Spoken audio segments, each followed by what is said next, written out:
राम जय राम जय जय राम. श्रीराम जय राम जय जय राम. 9 जुलै. नाम घेण्याचा निश्चय करावा. जे दृश्य असते ते आज ना उद्या नाश पावते. दृश्य स्वतंत्र नसते, भगवंताच्या अधीन असते. म्हणून जगात जी जी गोष्ट घडते ती ती भगवंताच्या इच्छेनेच घडते हे आपण ओळखावे.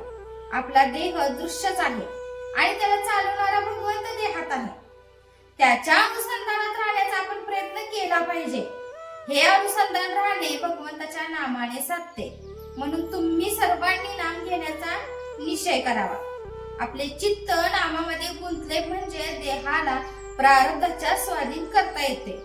ही युक्ती ज्याला साधली त्याला सुख दुःखाची बाधा उरली नाही.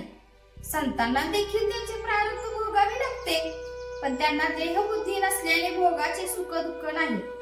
व्यवहाराच्या मार्गाने जात असता भगवंताचे नाम कधी विसरू नये. आपल्या प्रयत्नाला जे फळ येईल ती भगवंताची इच्छा समजून जे पदरात पडेल त्यात समाधान मानावे.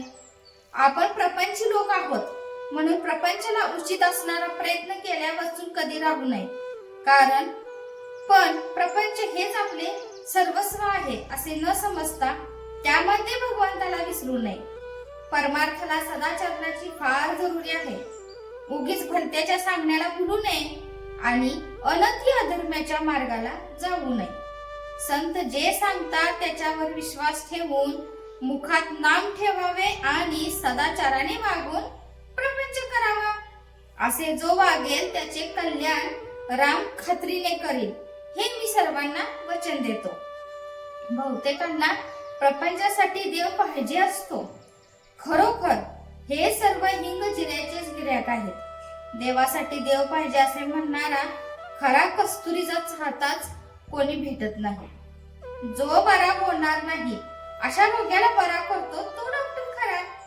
अगदी विषयातल्या माणसांना सुद्धा जो बाहेर काढतो तो संत खरा.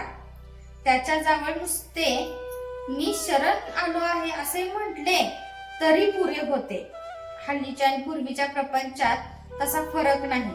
पण पूर्वी लोक देवाला विसरत नसत. अलीकडे ते जास्त संकुचित झाले आहेत. पूर्वी खेडेगावांमध्ये स्वाभाविकपणे एकमेकांच्या उपयोगी पडावे अशी बुद्धी असायची. पण आता काळ पालटला आहे. तुम्ही इतक्या लोकांना नामस्मरण करताना पाहून मला एक समाधान वाटते की मला जी गोष्ट आवडते ती इतक्या लोकांना आवडू लागली आहे.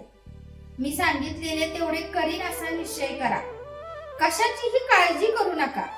मी तुमचा भार घेतलेला आहे ही जाणीव ठेवून आनंदाने प्रपंच करा. जय जय रघुवीर समर्थ. आजचे बोधवाक्य. भगवंताच्या नामाचा नाद लागला तर दुःखाची जाणीव कमी होईल. दुःखाची जाणीव नसल्यावर दुःख असले म्हणून बिघडले कुठे.